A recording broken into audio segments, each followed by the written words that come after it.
kita laksanakan sholat terlebih dahulu. Suatu hal aneh yang kudapati dalam peristiwa ini, yaitu adalah bahwa kami semua tahu bensin mobil yang kami kendarai itu seluruhnya telah habis hingga tetes terakhir. Namun, mengapa setelah dinaiki orang itu, ia dapat berjalan kembali? Saat itu, kami berhenti di sebuah tempat yang ada mata airnya. Bismillahirrahmanirrahim. Assalamualaikum warahmatullahi wabarakatuh. Al-Mahdi itu adalah seorang pria yang saleh, termasuk keturunan Nabi dan sekaligus keturunan cucu beliau Al-Hasan. Berdasarkan pendapat terkuat, Allah mengeluarkannya pada akhir zaman, di saat tersebar luasnya kezaliman dan kelaliman di muka bumi. Lantas Allah memperbaharui milah Islam dengannya. Dia memenuhi bumi pada masa dengan kelurusan dan keadilan. Dia berkuasa selama 7 tahun atau 9 tahun. Dikukuhkan kebenaran pendapat bahwa dialah Mujaddid atau sang pembaharu yang paling agung untuk umat ini pada akhir zaman nantinya. Dalam fenomena Al-Mahdi, tercampurkan kepadanya kebenaran dan kebatilan yang keji yang berbobot. Kurangnya keterangan dari bukti-bukti yang memadai untuk membuka kebenaran tentangnya pada sebagian ulama berakibat mendorong mereka untuk mengingkari sama sekali. Lalu mereka menganggap termasuk khayalan atau keyakinan yang rusak dari ajaran agama yang menginfiltrasi kaum muslimin.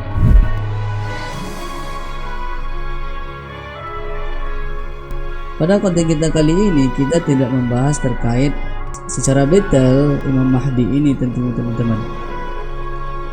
Kisah dan peristiwa ini kami mengambil dan menceritakan kepada teman-teman berdasarkan buku Hasan Al-Abatahi.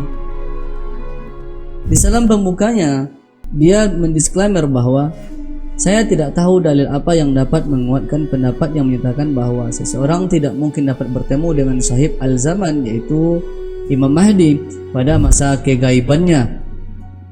Apakah berjumpa dengan sosok manusia yang memiliki jasmani dan hidup di salah satu sudut dunia ini merupakan hal yang mustahil? Benarkah seluruh cerita yang dilontarkan sejumlah orang bahwa mereka pernah bertemu dengan Imam Mahdi?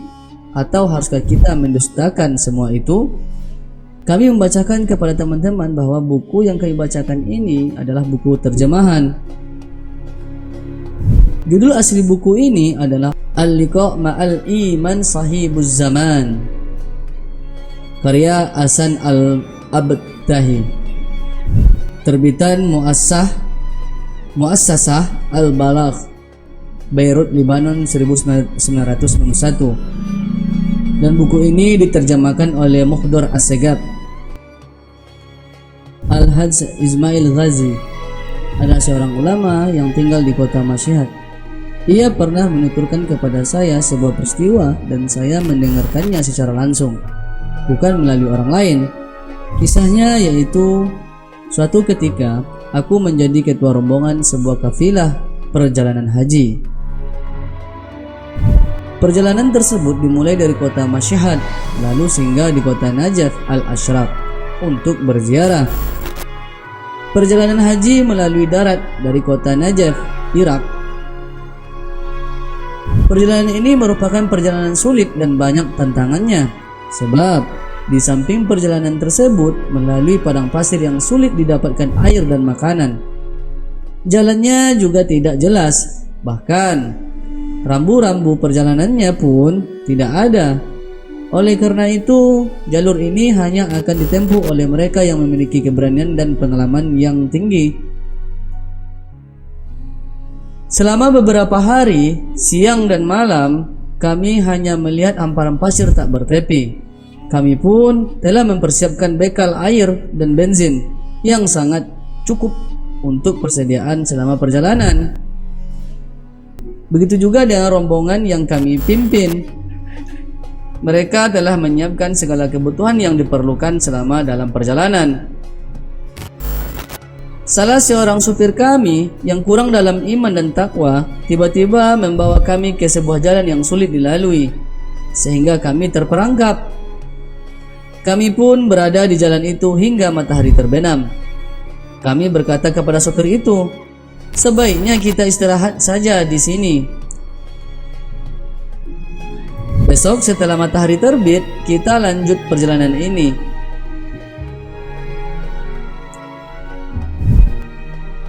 Namun dia tidak mempedulikan ucapan kami dan terus saja melanjutkan perjalanan hingga kami berada di sebuah tempat yang gelap gulita, yaitu di tengah gurun pasir yang menakutkan. Tak lama kemudian dia menghentikan mobilnya dan berkata kepada kami, "Kita tersesat dan kita tidak dapat melanjutkan perjalanan ini." Akhirnya semua rombongan turun dan beristirahat di tempat itu hingga pagi. Esokan harinya, ketika bangun tidur, tubuh dan mobil kami telah dipenuhi tumpukan pasir. Kami benar-benar tersesat. Bahkan, bekas roda yang biasanya terlihat jelas di atas pasir, kini tiada dan tak tampak lagi. Aku lalu memerintahkan kepada para rombongan agar salah satu mobil menuju ke arah timur sejauh 10 parsak, ya kira-kira 80 km. Dan yang satunya lagi ke arah barat juga sejauh 10 parsak. Begitu pula yang lainnya, ada yang ke arah utara dan ke arah selatan agar dapat menemukan jalan. Sepanjang hari kami melakukan itu sehingga banyak menghabiskan bekal air, makanan dan bensin. Namun kami belum juga menemukan jalan. Dengan demikian, akhirnya kami menghabiskan malam kedua di tengah lautan padang pasir itu. Kami pun bingung, apa gerangan yang harus kami lakukan. Siang hari berikutnya, kami pun berjalan kembali hingga malam tiba, dan kami pun bermalam untuk yang ketiga kalinya di gurun pasir itu. Namun, kali ini benar-benar sial, karena seluruh bekal bensin yang kami siapkan habis total, sehingga mobil yang kami bawa tak dapat bergerak. Ketika kami mulai membatasi pemberian air bagi para rombongan, mereka terlihat gelisah dan takut. Kami pun menangis dan berdoa kepada Allah Subhanahu wa taala agar diselamatkan dari musibah ini. Ya, harapan selamat telah tiada. Kami pun tergeletak di atas pasir sambil menunggu ajal tiba. Namun tiba-tiba terlintas dalam benakku sebuah ide. Lalu aku melompat dari tempatku dan berkata kepada seluruh temanku, "Marilah kita nazar kepada Allah Subhanahu wa taala. Jika kita semua dapat selamat dari musibah ini, sepulangnya kita ke Mashhad, kita akan infakkan segala apa yang kita miliki hanya untuk Allah Subhanahu wa taala." Mereka pun setuju. Setelah itu, kami serahkan seluruh urusan kami kepada Allah Subhanahu wa taala yang Maha Kuasa. Di pagi harinya, kira-kira menjelang pukul 9 pagi, aku merasakan hembusan angin panas, seakan-akan badai pasir hendak datang untuk menyambar kami. Aku pun merasa sangat panik dan takut. Lalu aku bangun dari tempat dudukku dan pergi menjauh dari teman-temanku. Aku duduk di sebuah tempat dan di situ aku menangis dengan keras sambil memohon pertolongan kepada Allah Subhanahu wa taala dengan bertawasul kepada sahab al-zaman Imam Al-Mahdi.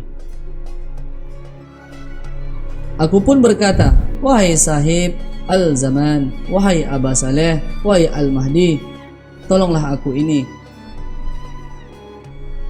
Aku terus meratap dan mengulang-ulang kalimat tersebut hingga air mataku bercucuran dan membasahi kedua pipiku. Di saat aku bertawasul dengan hikmat dan khusyuk, tiba-tiba aku mendengar suara langkah. Sekiranya seseorang di belakangku.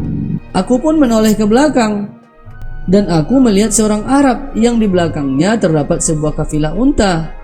Dia sedang berjalan perlahan di tengah lautan padang pasir luas itu.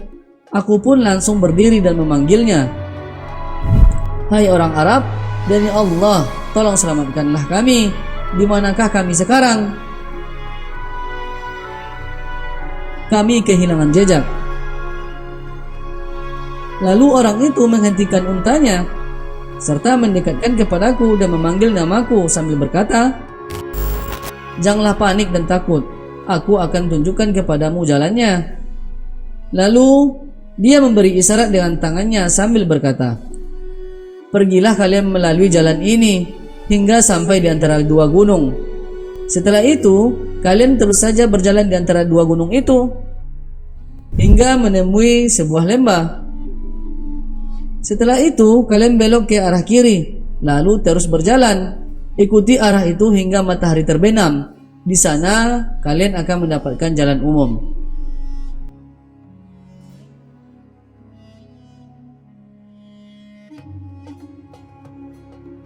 Lalu aku berkata kepadanya, tetapi mungkin saja kami tersesat untuk yang kedua kalinya. Lalu apa yang harus kami lakukan? Aku kemudian mengeluarkan Al-Quran yang berada dalam jantung bajuku sembari berkata, aku bersumpah kepadamu dengan kitab suci ini, agar Anda mau menunjukkan jalan dan berjalan bersama kami hingga akhir. Setiap kali dia mengajukan alasan, aku membantahnya, sehingga akhirnya dia berkata, baiklah, kalau begitu aku akan antar kalian.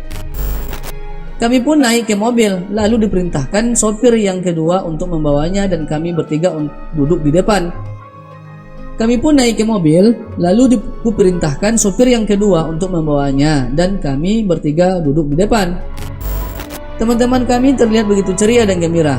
Lalu orang Arab itu berkata kepada sopir itu, nyalakan mobilnya. Dia pun menyalakannya dan ternyata mesinnya hidup. Mobil itu berjalan selama 2 jam. Kira-kira di siang hari, orang Arab itu berkata kembali, berhenti di sini. Mari kita laksanakan sholat terlebih dahulu.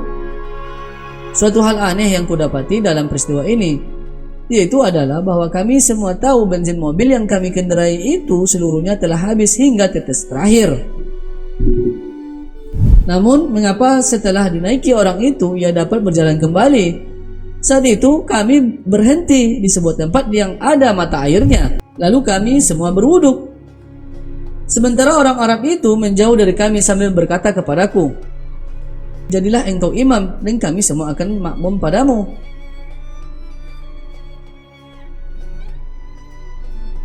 Setelah selesai melaksanakan sholat, kami kembali naik ke mobil dan orang itu berkata, cepat naik karena perjalanan masih jauh.